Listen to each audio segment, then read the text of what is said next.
Hello and welcome to episode 5 of the Close Encounters podcast.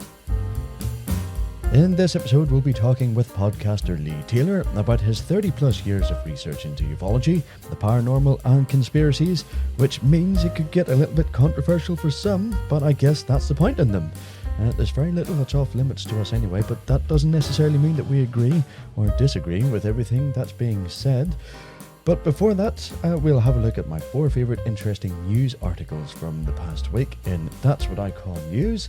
And then just a reminder of our NIUFOS open day, which is coming up very, very soon indeed. And then it'll be rounded off by some of the celestial events in the upcoming week.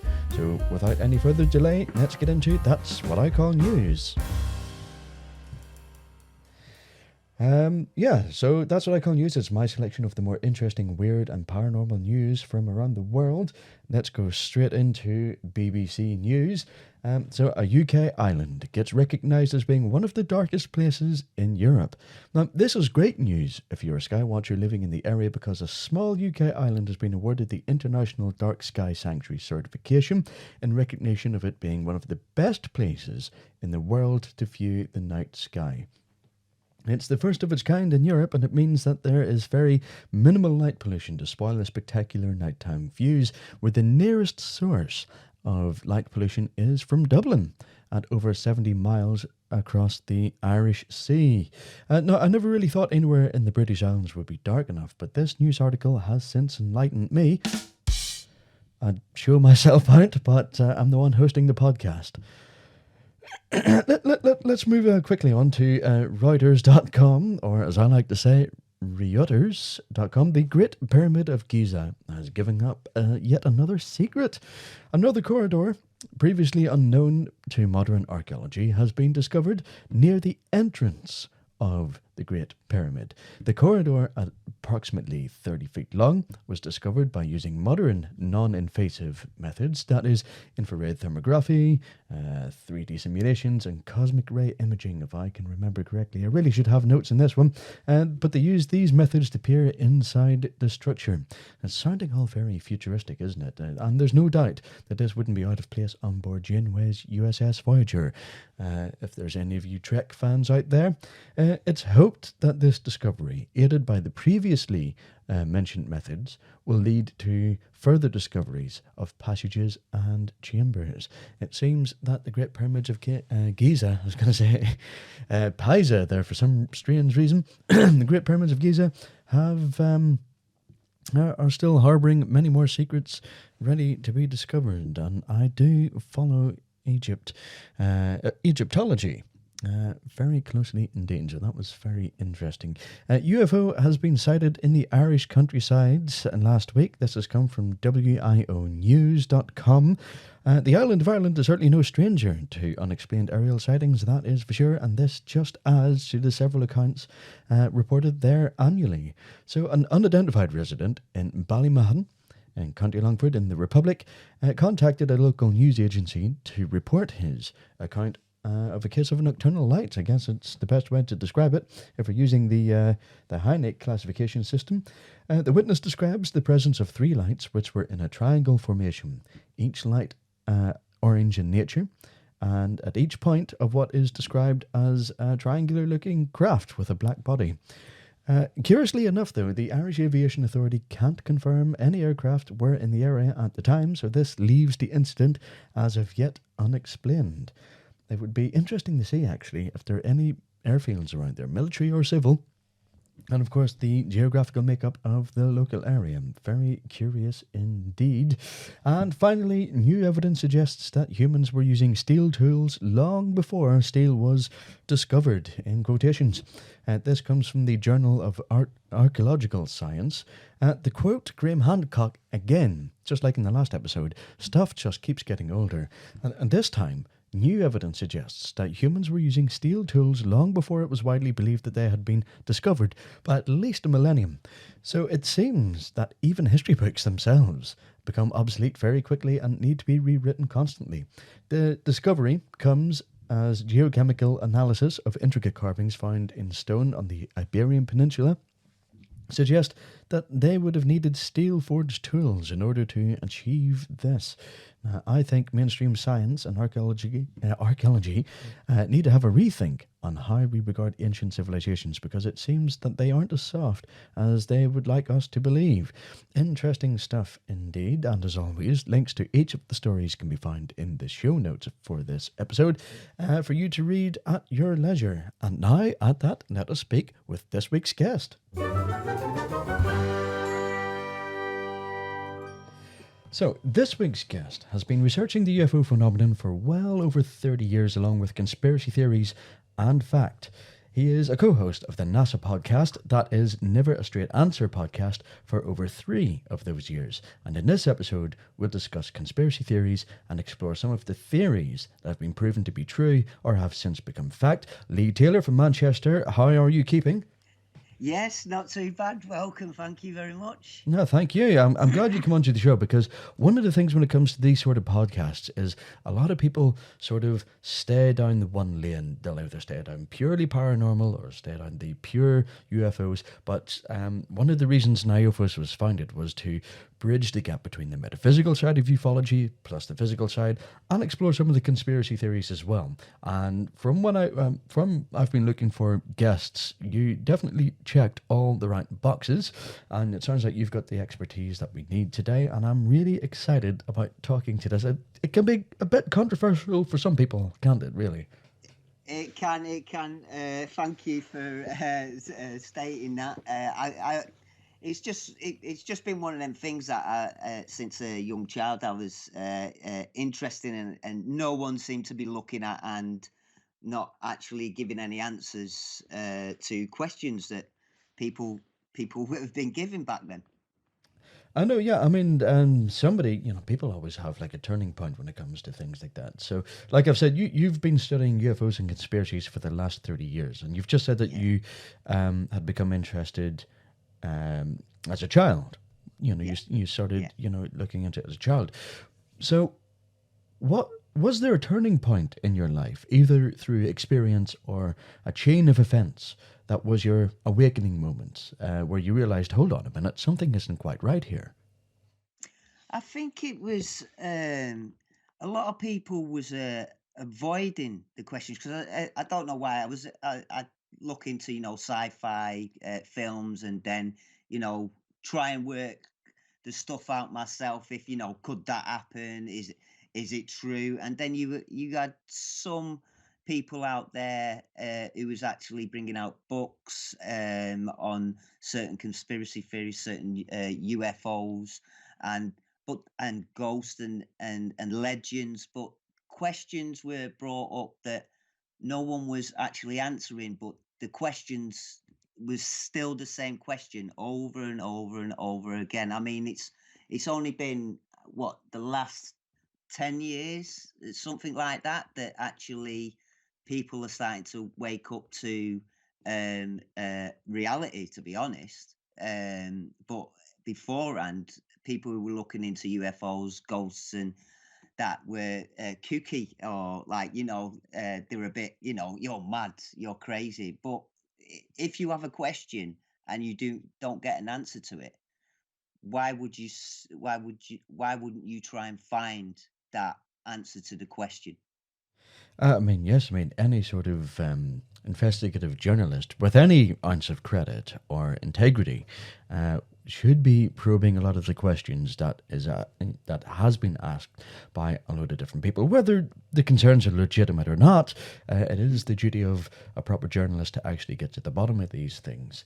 Like David Icke, for example, he's probably one of the most controversial conspiracy theorists, or at least that's how he's described out there. And the moment you mention conspiracy theory, a lot of people always conjure up the infamous David Icke interview on the Terry Wogan show, and that's what they that's the sort of framework that they judge other conspiracy theorists with. With that one sort of incident with David Icke on Terry Wogan, and even since then, David Icke has been like, I was just going through an awakening process. There's a hell of a lot of stuff going on. I didn't really know who I was at that point. He was sort of confused. Would you sort of agree with that? Was that you at the start whenever you first Oh yeah, confused because there's so much information, which I'm sort of glad now because through looking over the last 30 years of the subjects, that you can actually see connections. See, I like to try and connect the pieces together, and it can take years. It can take tens of years before you get the little piece that connects to something you found years ago, and you're like, oh, actually, that might actually work together. And then if you find other pieces connecting to that, it seems it's a jigsaw that's in a 3D world kind of thing. It is, yeah, and there's many pieces that are deliberately created to throw into Yeah, the works to throw people off. Now, interestingly enough, the last weekend, whenever I was at home with the girlfriend, she bought this 1,000 piece jigsaw puzzle of dog breeds. You can get them in large supermarkets around the UK.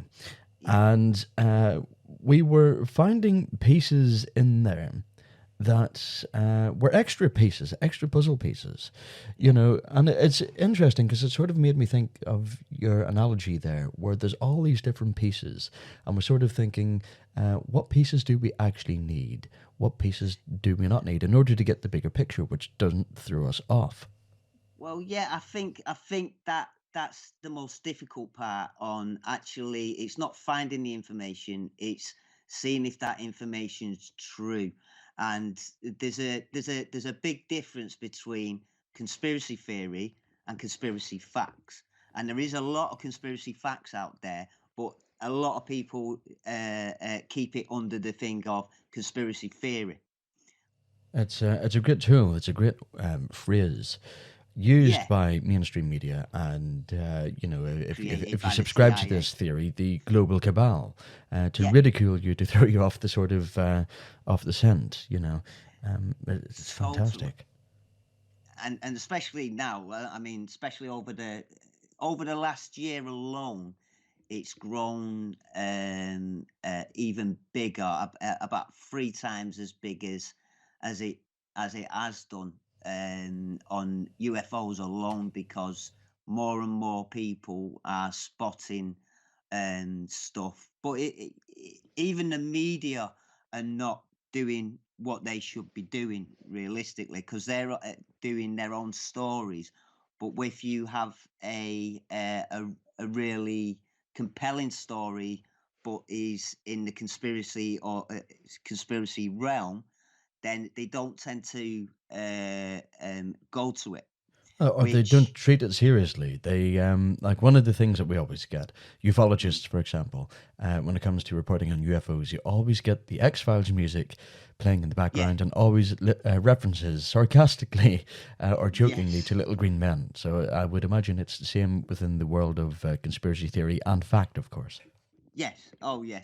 Totally. I mean, there are even books out there now with conspiracy facts on certain things, but still in the mainstream, it's still conspiracy theory, where there's actual facts and documentation to actually go against it. But I think that's more to do with the government and the authorities that are actually don't want us to ask them questions that they don't that they think that, like, if they tell us that like, we go ape over.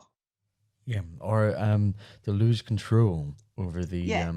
over the populace, because you see this meme floating around Facebook and other Mm, social media platforms where there's a politician at a pedestal standing on a plank over a cliff, yeah. and there's a crowd of people on the other end of the plank, you know, supporting them from stopping over the edge. And it takes one person to walk away, and then others to follow, and Yeah. then they lose the hold over the power and influence over the people. And you realize where the power actually lies is with the people. Oh, well, yeah, yeah, true. Because when I started looking into UFOs and conspiracies and what's really true out there and not, it actually brought me into looking into things like science. It brought me into space and the way people see things, the way the mind works, our energies within us. In case, and then it even brought me now into law. I've been looking quite a lot into law in the last 5, 6 years into what is actually true and what isn't true, as in our freedoms, or yeah, because it's supposed to be God, man, government. But as it stands at the minute, it's God, government, man, which is the wrong way round. Which then they've got that power, which then they can use that power to try and, well, keep us busy for one. Because if we're busy, we haven't got the time to turn around and look at the actual society. To be honest. No, I mean, I can vouch for that quite well actually, because in my younger years I used to be a magician, and one All of the right. ways to execute a magic trick is obviously distraction. And to keep people distracted from where you want them to look, you need to keep them busy somewhere else. So if you need to do something with your hands, for example, like let's just say you've got a deck of cards and you need to do what is called double lift, which is basically lifting two cards off the top as Yep. one. In order to sort of execute that, you become more focal, or you become more animated with your face, so people are looking at your face and they don't really watch what you're doing with your hands. So misdirection is the term I'm Yeah, looking for, yeah, really. Yeah. true. And papers have been doing this for generations because it's the case of, don't look at the big articles, look at them little small articles that like are in the corner, because they will have the more important information there that will be uh, uh, grat- not just gratification of as you know, people read papers and look at entertainment and that, but it will give you more of a truth than the basically the full lies in front of you with the big spread.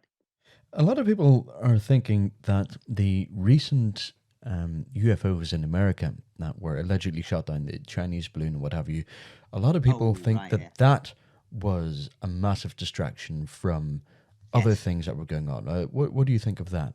yeah. I've got to agree with that. The first one that was shot down was Chinese balloon. But the one that was shot down in Canada and the one that was shot down in Alaska, there's some stories coming out about the pilots turning round. A pilot had turned round and stated that he couldn't work out how the vehicle moved. He couldn't work out how the object. It didn't have no exhaust or any kind of propulsion. He needed to work out the propulsion, and he couldn't not work out what propulsion it was. Plus, it was lower as well. It was, I think, 20,000 feet instead of the 37 that the balloon was at.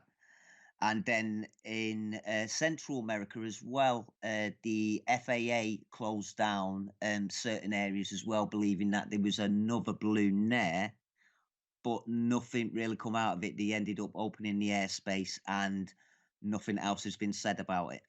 Well, I So it's understand. possibly for, Yeah, I understand that the Americans had reduced their radar sensitivity, so they weren't able to pick yeah, these objects up for quite some time. So we don't know how long it's been going for. But now that it's come out now, a lot of people are even suggesting that the release of this information suspiciously coincided with the release of the Epstein files. Is there any merit of truth to that theory at all? Do you know? oh, yeah. I believe so. Yeah, I believe so.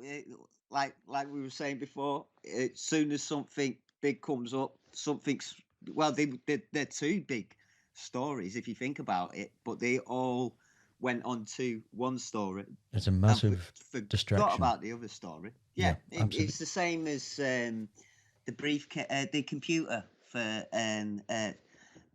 President Biden's son had. All the papers were saying, no, no such thing, blah, blah, this, that, all the news. No, we're not talking about it. But then there's proof that's been coming along, and the proof said that he did actually have one, and he did have information on there, and the information should be coming out, but it won't. Same with the Epstein. Epstein was so intertwined with the underground government, or the special government, that he's uh, they don't want his secrets. How come no one else on that list has come forward or been talked about? Yet it's a man who's been charged and then supposedly suicide in his prison cell, and yet his second in command, Maxwell, she's been sent to prison for nearly 30 years, but then there is no one else who's going down as well, even though people have been questioning. Well, all right, we've got the book, or there's possibly two books actually. We've got the book, we've got the list of people. Why haven't you done anything about it? But then I've also heard that the FBI have lost tapes and books that were put in their safe, and then for one reason or another, all of a sudden they disappeared. Now, how can you have something like that disappear? Yeah, That's totally secure. for world class crime investigation Yeah, branch, they are pretty careless with a lot of the sensitive files that they've got. And when you say books, a couple of books reference mm, the Epstein case. These are the flight yeah. logs, I believe, are they? No, these were the listings because apparently there were a number of tapes that were found. There was a one book. It turned out one black book, but then later on, someone actually found another book with his details in there and other details. But the flight list, I believe that come off a separate page. That was separate, but the list of people on that piece of paper is shocking to say the least. To be honest, You'd be very surprised. Anyone listening to this, I would recommend that you do go online, preferably not Google, because even they're complicit, from what I understand, true. the stuff that I've read, in Oh hiding yeah, these things. And you'd be I'm not going to name any names at the minute, no, but I would suggest take a look, and you will be very surprised indeed, even shocked at some of the yeah, names that are on those lists. It's a very complex subject, the yes, Epstein very, files, but we'll go on to something perhaps a little bit more simple. yeah. So, in one of your podcast episodes, you focused specifically on British conspiracies. What are some of the most obscure or strangest British conspiracy theories? Well, there's quite a few from crop circles. There was Cornwall, I believe, a crop circle designed, like a piece of, when Voyager went into space, they put a plaque on there with like, this is It was a our golden genetics. This disc, wasn't it? is Yeah. yeah. Well, someone had actually planted one out about Earth, and within exactly to the day a year later, uh, there was one that was planted there for aliens, which was an interesting one That was because it, was that in the sort of in a field beside one of the radio yeah, telescopes that was involved in transmitting other messages out into space, if I'm correct? that's right. Yeah, that's right. And I mean, a lot of people think that crop circles are done by people, but then there's certain things there that actually proves that it can't be people. Like on corn, you got like a little nodule, like a little kneecap in between, and it's very hard to like crush. Even if you smashed it with a hammer, you'd have to do every single one.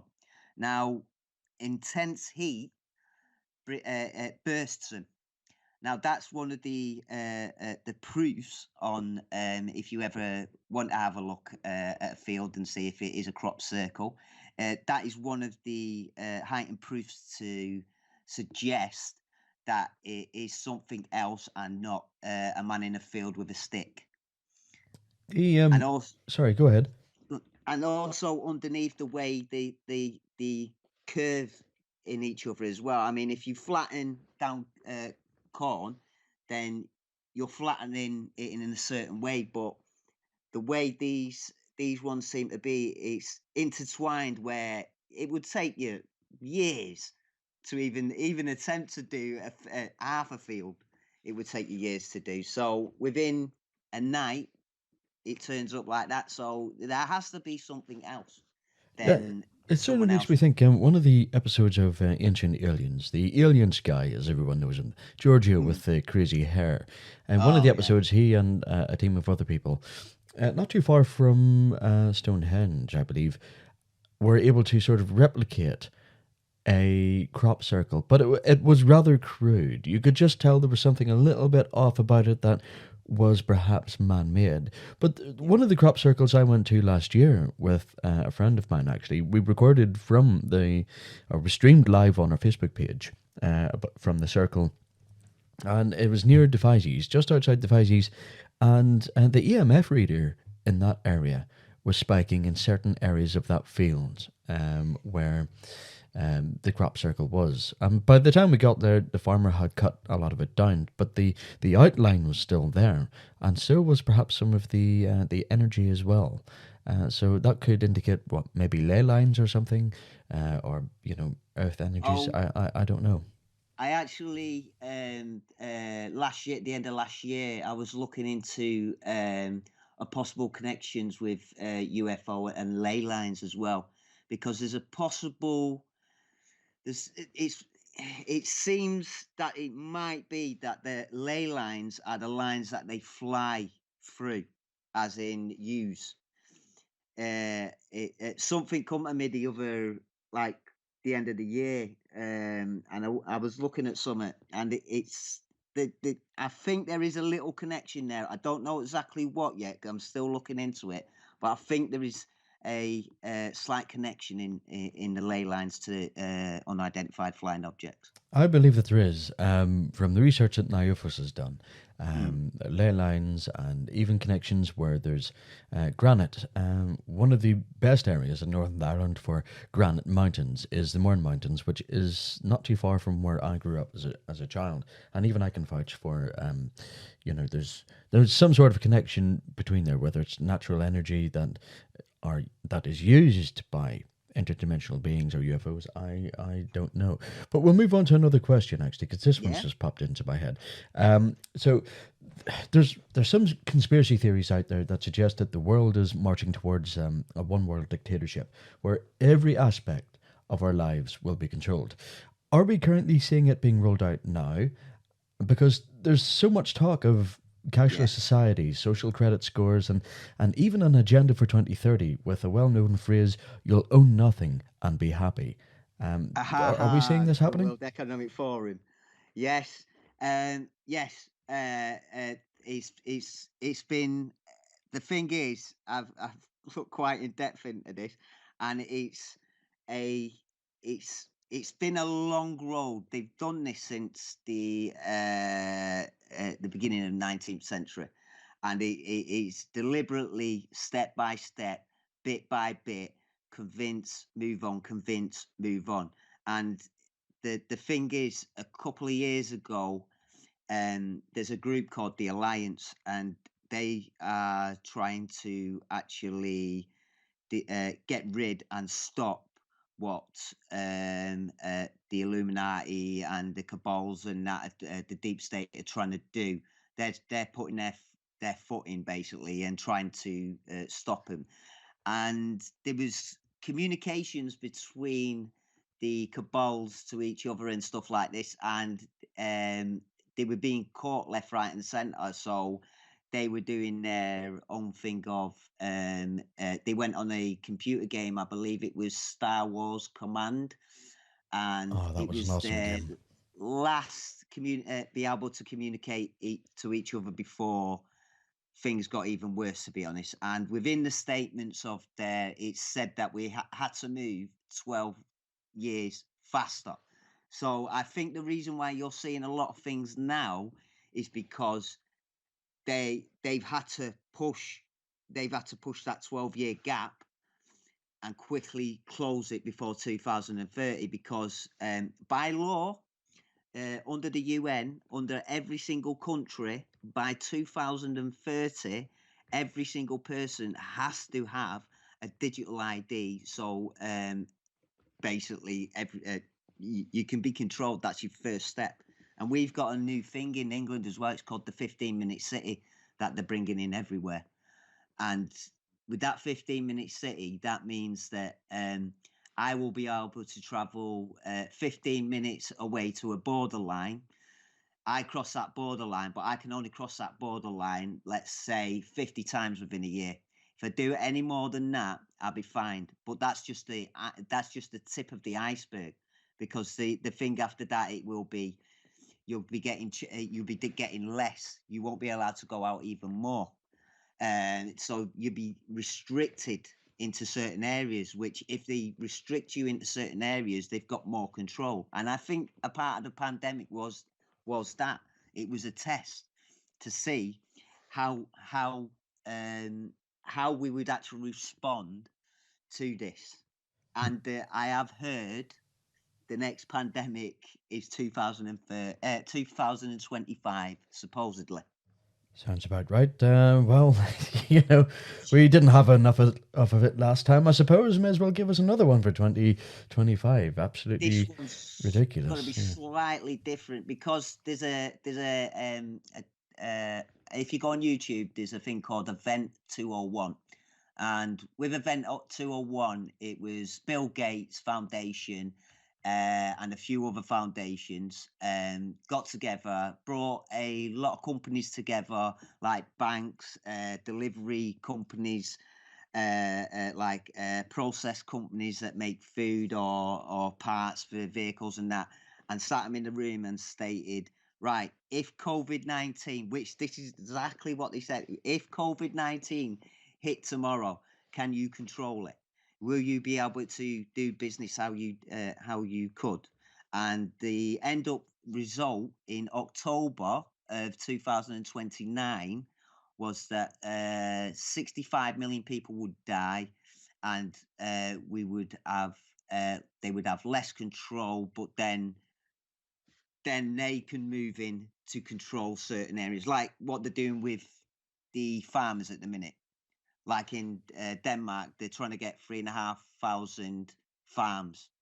They're trying to buy the land, so we can't use cattle, but we can use insects, which they've already been putting in our foods already. They have actually, and celebrities have been endorsing it as a new sort of staple to our diet. But it sounds a hell of a lot like a paradise for Stalin or other sort of communistic sort of thing. I mean, it's happening in China at the minute. I mean, China is the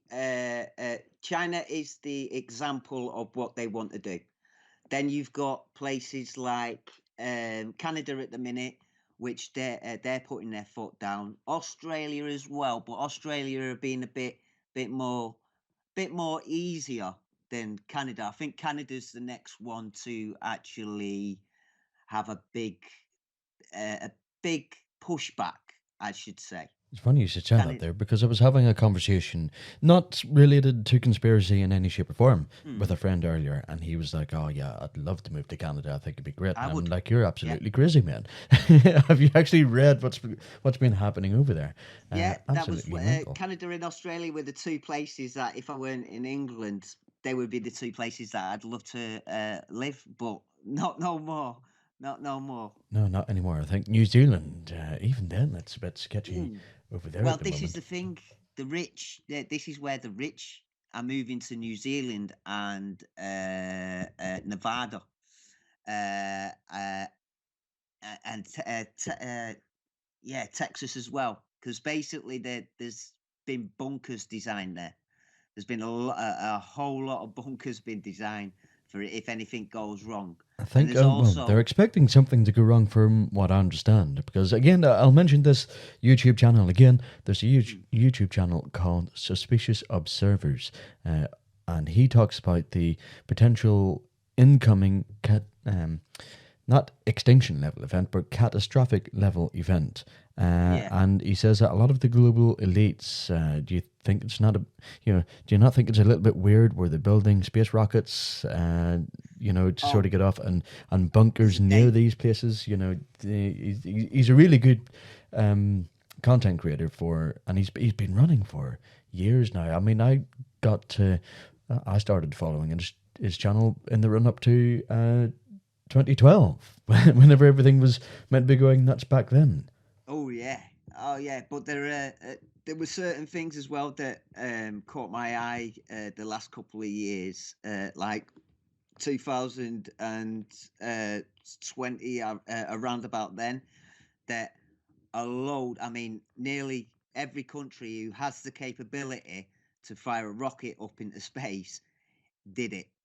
Everyone was on the case of, right, we've got, for some reason, we have to be in space by 2024 for some kind of reason. There is something happening within 2024, by my reckoning, from the way like Elon Musk's been talking, and the way other space companies have been talking about as well. And it seems like, I don't exactly know what it is, but something between 2024 2025, there's something's going to go wrong. Don't know exactly what it is. It could be the pushback that we actually push back, because like England, if like for these digital cards, we put, how many times have they tried to push it on? They must have tried to push it over the last 10, 20 years. They've pushed it around about 6, 7 times, and we've said no all the time. It certainly did, Now and a even the lot, European Union were trying to do an EU-wide yeah, identification card as well. yeah, and the thing is, it's just it. Soon as I tell you what, soon as we get one of them digital IDs, you've lost your rights. I'll tell you that right now. You will lose all your rights as a British citizen, because in Britain it is contract law, which you can, which is like, we're having a conversation. You've stated your name, I've stated my name. It's joinder. So whatever we've agreed, we're in the contract now. We're talking. We're deciding now. If you bet something to me now, and I take on that bet, you lose that bet. You have to give me that. If you don't give me that, I can take you to court and get it off you anyway. I suppose that strays into the realms then of verbal contracts Yeah, and all that and sort it's of down stuff. to names as well. It's down to legislation you don't have to abide, which that's all, everything that comes from the Parliament. But common law you do have to abide by, which there's only about like 16 laws, and that's like, rape, pillage, that kind of, the serious stuff. But the way they get around it is your name. Once you mention your name, you've started a contract, basically. Now, that's something So I like, didn't know. I knew there was stuff about, like on your birth certificates and what have you, they capitalize your name, because then you yes, become you're a business. you're a business or something. That's Yeah. what I remember, and it's a very big thing in America at the minute, especially whenever they were talking about the gold trim around the American flag represents that they're under British law of the sea or something like that. Yes, yeah. Legislation is sea law, basically, and that's why some of it sounds. That's why you have birth certificate. That's your cattle certificate. That's your board, basically, and you. It starts at the age of 7, because if you get lost at sea, you've got 7 years. If you're not found within 7 years, you're considered dead. So it's called the straw man. So there is two of you. There are the straw man and the businessman. The straw man is you, free to do whatever you wish to do within the confound of certain laws. And then there are business laws which make it that we that, like, if you write in capital, if you write in black ink, you're writing in business law. If you write in red ink, you're writing as a living person. If you're writing black ink, you're writing as a dead person. So the Hmm. business side of it is you're dead, basically. And then there's other rules around it that get away. It's like your car. Your car is not yours. The DVLA actually own your car. You're the only you're registered keeper. You're given a promise that you will pay tax, MOT, and insurance on it. Yet you can only be called it can only be called a car if it's used for business. If it's used for just driving to your friends and stuff like that, that's a private conveyance. That actually means you don't need tax, MOT, and insurance. I and think if people people have read their sort of their V8 books, is that what they are? Very carefully, that they get anytime they get a new vehicle. I think it does say on it now, and now that you say it, and it's yes, just popped at the into my bottom mind. it's You are the registered keeper. It doesn't keeper. say that you're the owner. Yeah, I've you've never actually noticed that give your before. rights up for that car to the DVLA and promise them that I will pay tax, insurance, and MOT. And that's another. That's a kind of thing how the police can actually set against you as well, because that's the only place apart from an airport where you have to show your name. And if you show your name, you can show your name, but if you say it, then it becomes a contract. And if you listen to the actual officer when if he arrests you and gives you your rights, you have the right to remain silent, your right to turn you. If you say anything, do you understand? That last sentence means if you say yes, that means you stand under the officer. So now the officer has full control of you. Hmm. So sometimes playing ignorance is probably your best thing to do. Listen, Yeah, we're running out of time quickly. I could talk for ages about this sort of same subject here, because, to be like we said honest. before we started recording, conspiracies and the sort of like there's so many rabbit holes to things to go down, and I think I might Oh actually. yeah, I'm serious when I say this. I think I'll get you back on another episode to talk a little yeah. bit further, maybe more about the British law and other stuff that you've been talking about to explore a little bit further. But in the interest of time, Hmm. a question that's burning in my mind, Yeah, for someone who isn't really following conspiracy theories, or even for the skeptic, or yeah, those who are willfully ignorant because of how extraordinary some of the yeah. conspiracy theories are, why would a global elite want to do all this? What could they possibly gain out of this? And what is their end goal? Power, greed, and control. That's it. The main goal. Power. So they can do whatever they want to you. I mean, the price of a person is cheap now. It is dirt cheap, basically. There is enough of us on this planet. I mean, slavery has never been so large. There's what UN's last report: 4.9 million people are enslavement. Never been so big.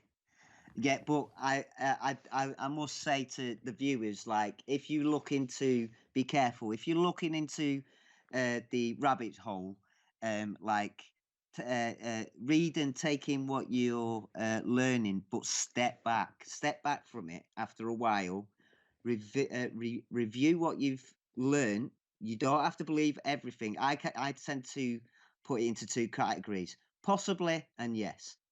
That's the two categories I do. But I'd like to step back for a little while, consider what you learned, put it into the context that you believe in, and then if you wish to step back into it, but like, please just give yourself a break every now and then, because it can be overwhelming and it can be scary sometimes as well.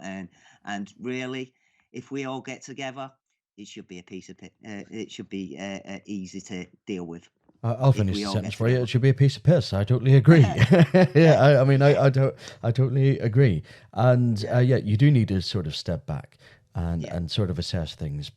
Because I was, you can become so engrossed in it, as I learned back Oh yeah, in 2012, which leads me on to my next question, actually, because I've always been on the middle ground when it yeah, comes to conspiracy theories. Because quite frankly, I learned my lesson to listen to conspiracy theories with a little bit of caution yeah, after the conspiracies of 2012, like the end of the world, things like Comet Elenin. A lot oh of things yeah, that were said that were going to happen didn't happen. And over the yeah, years, I always hear people asking me to show them evidence of conspiracy theories. And one of the examples I always use is hmm, Operation Northwoods. Go and take a look at Operation Northwoods so you can see what the CIA were planning back in the sort of yeah. 60s. But what are some Paperclip. other examples or conspiracy? Paperclip, Project Paperclip, Mockingbird. Mockingbird's a good one. Project Mockingbird was, and it was put onto under different names, and it's still used today. under different names. But basically, what the CIA did was walk into an editor's office with a bag full of money and go, bang, this, don't do this story, do this story, don't do this story. And it persisted from then, and it continues to today, to be honest, because, like, for the British media, there are 6 people who own all the British media, and they're all in the powerhouse, and the powerhouse is are not going to give us the info that could take them down. But the news is actually supposed to be there to inform the public and the people, and they do in a certain way, but they don't do it in the way that it used to be done, Certainly don't. I which mean, the was BBC has honest. lost all credibility over the years. Yeah, Particularly, I don't want to stray too much into politics because NIUFOS yeah. isn't about that. But when it comes to the sort of Brexit scenario, you Hmm. could really see where the colours lay with BBC because they were totally unbiased Oh yeah. when it comes to Well, covering that. I think it's the same with Trump as well. Soon as Trump got in, every day he was like Princess Diana, because Princess Diana was in the papers every single day, nice things about her.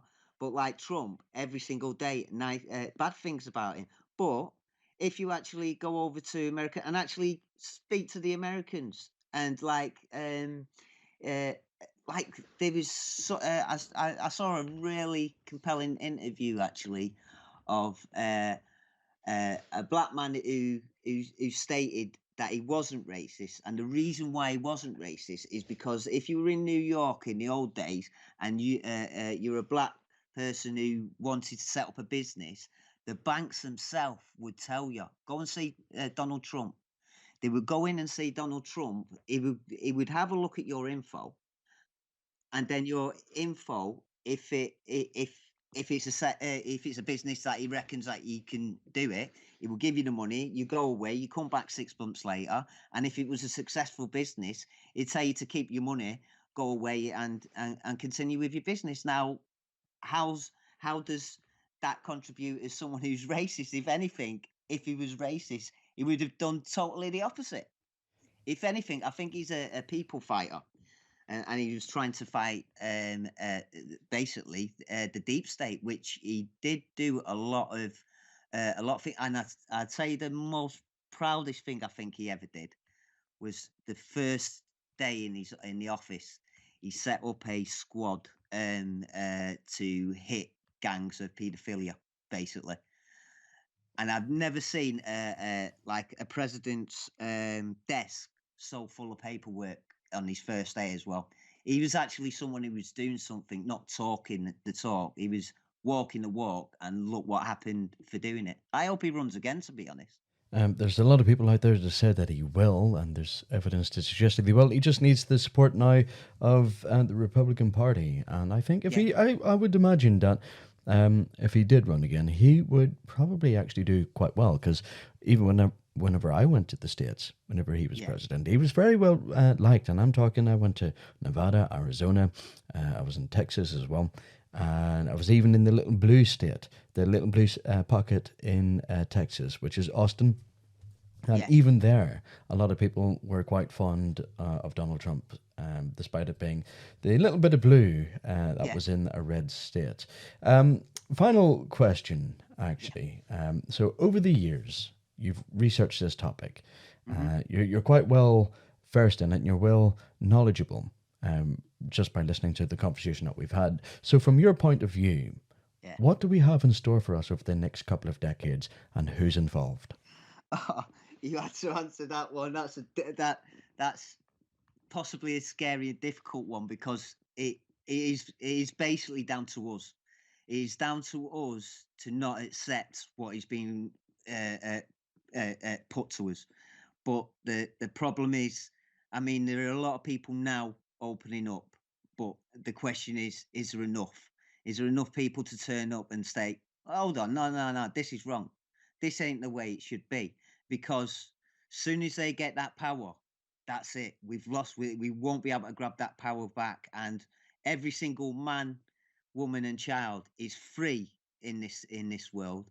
and don't anyone tell you any different. And no one should be telling you what you should and can be doing. I would totally agree with that, 100%. Um, it's a lot of people are starting to wake up from what I can see. Probably not at a fast enough rate. I don't know. Yeah, yeah, But over the last couple of years, a lot of people are now starting to ask a hell of a lot of questions, which yeah. is a good thing to see. It's a beautiful thing to see, I would say. It is, and I really hope that a lot of people start having a look down the rabbit hole. Be careful, but have a look, see what's being done behind everyone's back, and hopefully we can all get together and like stop the powers that be from running us, and we can go back to a decent nice society where everyone's polite and no one's naughty. Well, for what signaled or what heralded the fall of the Roman civilization, the Greek civilization, society did have to sort of destruct first before well, it took us to the dark ages, but then we become a little bit more enlightened again. True, and history always repeats itself. It is, and it just seems to be a given fact. Maybe it's just universal consciousness trying a different method to, True, but experiment with another outcome or something. I don't know. at the minute, all the rules are being ripped up. Basically, all the join from like all the contracts we've had with each other, like um, I think the worst thing I think Trump did was like come out of some contracts because Putin's doing exactly the same, and other countries and alignments and friendships are being changed, and that's the major issue of the world at the minute. And for a long time, they've said in America that it's looking like a civil war, and the way things are going, I think very possibly. I hope not, but very possibly. But we, unless we stand up as a community all together, they're going to take us our freedoms away. So we need to do something. At least if the public could go out there and have a little look, talk about it. I mean, everywhere I go, I'm hearing people talk about, oh, what's this? Why are they doing this? What's going to happen there? And it's like, well, look more into it, and you'll possibly find out. And don't just stand there and take the information in. If you can, that's if you can, go out and do something about it. Go out and tell other people. Go out and like demonstrate if there's demonstrations on stuff. Like if you can't do a lot, you can. The easiest and the best thing to do is talk, and and the more people who know about what's going on and talk together, and actually with us all talking together, cluing it and gluing it together that actually this is what they're trying to do, then we'll get an answer and we'll have a better life in future.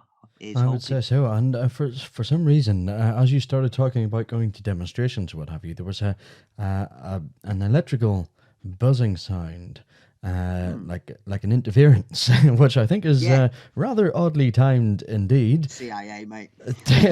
I don't know, but I thought it was a little bit peculiar. But whenever you said talking, whenever you spoke about certain people moving away from contracts and tearing up contracts, it sort of takes me Yeah, back to the second episode with Soma Ara. She spoke about contracts being tore up and rewritten. yeah. But yeah, that's a topic for another day. Lee, thank you for coming on to the show today. It can make for uncomfortable listening for some, but that's the Yeah, point, I suppose. If there's anything or if there's something going on in the background that means danger for us, then it's well worth knowing about it. yeah, And I'm about to totally. take a coughing fit, so this is very suspicious indeed. But it's Well, very thank you. it is worth knowing about because at the end of the day, knowledge is power, isn't it? Yeah. Oh, totally, totally. And we've all got the ability to gain that knowledge, and we've all got that ability to get that power. And I thank you for inviting me on here and speaking to your viewers, and hopefully they start talking about it if anything. Well, it was good to have you on the show, and again, you spoke a lot about things that we should probably look at in another episode. So I'll take a look at doing that at some point. But before you do go, Lee, where can our listeners find you? You can find me on www.neverastraightanswer.co.uk. I have a podcast that comes out weekly, sometimes every 2 weeks if we have issues. But we have a conversation about all sorts, from UFOs, conspiracy theories. My friend who I do it with, my co-host, he's good on time travel and ghosts and legends, and together we try and answer the questions that people put to us, and what we have as questions for ourselves, to see if there's any answers out there, and try and connect it together, give you the information, and see where it lies from there. Definitely. Links to your podcast and website will be obviously stuck into the show notes here for others to find at their leisure. Lee Taylor from Manchester, thank you again for popping on to the show, and I hope to speak to you sometime soon again. Thank you very much. Cheers, Chris.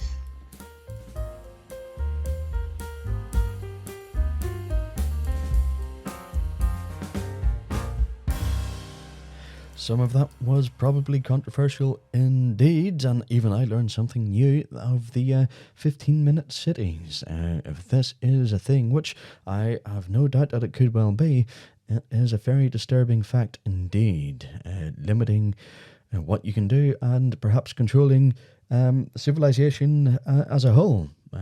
Very small amount of people, I guess the 1% you could say, looking to control the 99%. Lots of food for thought in there, and definitely a lot of stuff in there that I encourage you to get out yourself to research and see what you can pull up on it. Chilling thoughts of what could be in store for us, but again, this is the point of the podcast, is to make you think and research these things for yourself. So, yep, that was Lee Taylor. Thank you very much for popping on to the show. I would like to speak to you again, because it sounds like you've got a hell of a lot of stuff to talk about. Anyway, let us move on to the last segment of the show. So just a reminder of the NIUFOS Open Day, which the details have now been finalised. We mentioned it in the last episode, but we'll go over it again. Due to the interest of the open day for NIUFOS, we've now secured a suitable venue. So remember, it's on Saturday, the 11th of March. That is when we're holding the open day. For anyone interested in joining us, or even just wishing to talk to us and have a chat and meet up with like-minded people, it's there for you. The day is yours. The initial details have changed, remember, where we had initially planned an 11 a.m. start at either the Maldron Hotel or the Crescent Arts Centre, but now we will meet at midday at the Accidental Theatre on Shaftesbury Square in Belfast. You'll find Ed, Janice, Johnny and myself there, and I'll have the podcast equipment with me actually, so if you'd like to be a guest on our very special episode planned for then, remaining anonymous if need be, then I'd love to chat to you there and you can be featured in that special episode. For further details, please contact us via our Facebook page. Now, we're coming to the celestial events. Not really much happening in the week ahead, but it is a per week to do a night watch, with the 7th being the full moon. Other than that, not much else to report. Unless you're living in the southern hemisphere, then the Wishing Well cluster is well placed for observation. Best viewed with a telescope, I believe, if I've done my research correctly. So it looks like that we might not be able to do the night watch after the open day. The weather does look pretty poor at the moment, and it's probably not the best viewing conditions with the moon having been out, but there we go. Unfortunately, that is just the way it goes sometimes. Listen, you've been listening to episode number 5 of the Close Encounters podcast. My name is Chris McMurray. Thank you very much for listening. Look forward to the next episode where I'm talking to a guest from the United States of America again, so please tune in for that. If you did like the podcast, please indicate so by liking it on whatever platform you're listening to it on. Visit our Facebook page, give us a like, give us a chat, and if you're in Northern Ireland at the time and you'd like to join us on our open day, please do. You'll be more than welcome. Thank you very much for listening, and I will see you again next week.